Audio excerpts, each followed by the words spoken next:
মণিপুর সব থেকে সংকটময় অবস্থায় চলছে। আমার তো মনে হয় ওখানে গিয়ে এই যোগাটা করলে হয়তো আরো বেশি কাজে দিত।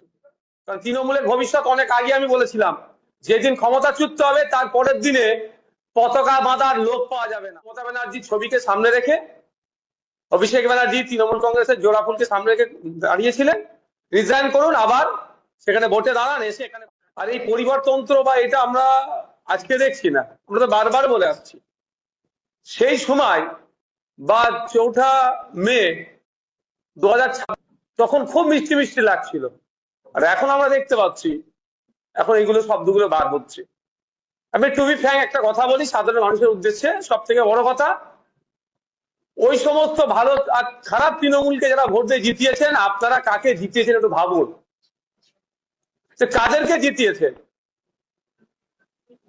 নিজেদের অস্তিত্ব টিকিয়ে রাখার জন্য আপনাদের ভোটগুলো সম্মানটা কোথায় রাখছে বা কোথায় ঠেলে দিচ্ছে?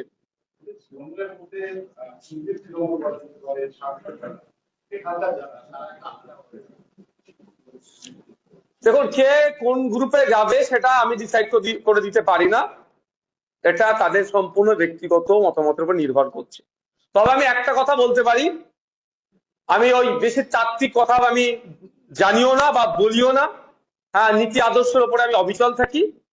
যদি সত্যিকার অর্থে কেউ নীতি আদর্শ নিয়ে চলে তাহলে বলবো রিজাইন করুন। আপনি অমুক জায়গা থেকে দাঁড়িয়েছিলেন মমতা ব্যানার্জির ছবিকে সামনে রেখে, অভিষেক ব্যানার্জি তৃণমূল কংগ্রেসের জোড়া ফুলকে সামনে রেখে দাঁড়িয়েছিলেন, রিজাইন করুন, আবার সেখানে ভোটে দাঁড়ান, এসে এখানে ভাষণবাজি করুন। হ্যাঁ, আমি নওশাদ সিদ্দিকী এখানে বসে আছি আমাদের সিম্বলকে সামনে রেখে মানুষের আশীর্বাদ নিয়ে। মমতা ব্যানার্জির ছবিও আমাদেরকে দেখাতে হয়নি। নিজের স্বার্থে তারা কি কাজ করবে? নিজের স্বার্থের জন্য হয়েছে।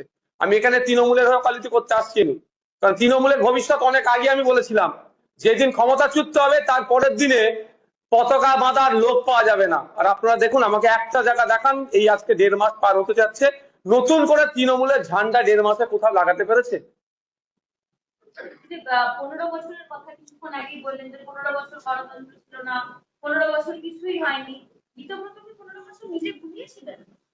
দেখুন, আমি ব্যক্তিগত কাউকে আক্রমণে যাব না, আমি শুধু একটা কথা বলবো যে যে অন্যায়কে এতদিন তেনারা সহ্য করেছিলেন না প্রতিবাদ করে, তাহলে মানুষ, সাধারণ মানুষ জানতে নিশ্চিতভাবে তাদের কাছে চাইবে যে এতদিন আপনারা আমাদের চোখ কেন খোলেননি।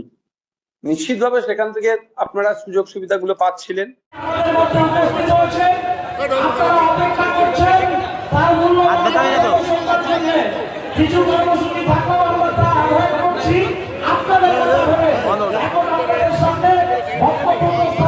চালু করো চেয়ারম্যান নওশাদ সিদ্দিকী সাহেব, আমি তাকে বলবার জন্য আহ্বান করছি।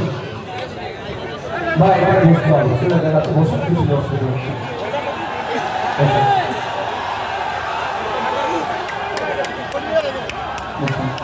এইটা বলুন ভাইজান। ও ভাইজান, এইটা বলুন ভাইজান, এইটা বলুন। আপনারা কতক্ষণ বক্তব্য শুনতে চান?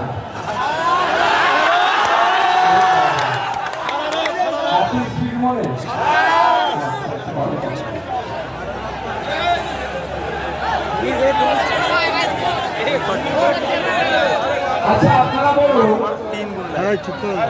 আপনাদের শেষ পর্যন্ত মন খারাপ কেন আপনার লোক দেখে?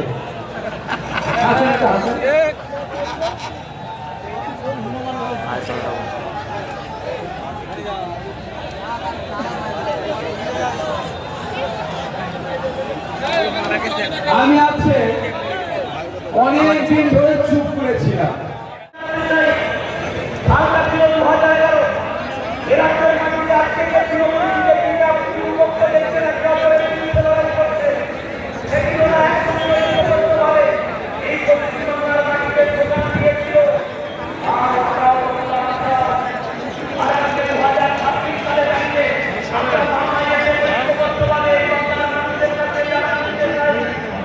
বাংলার মাটিতে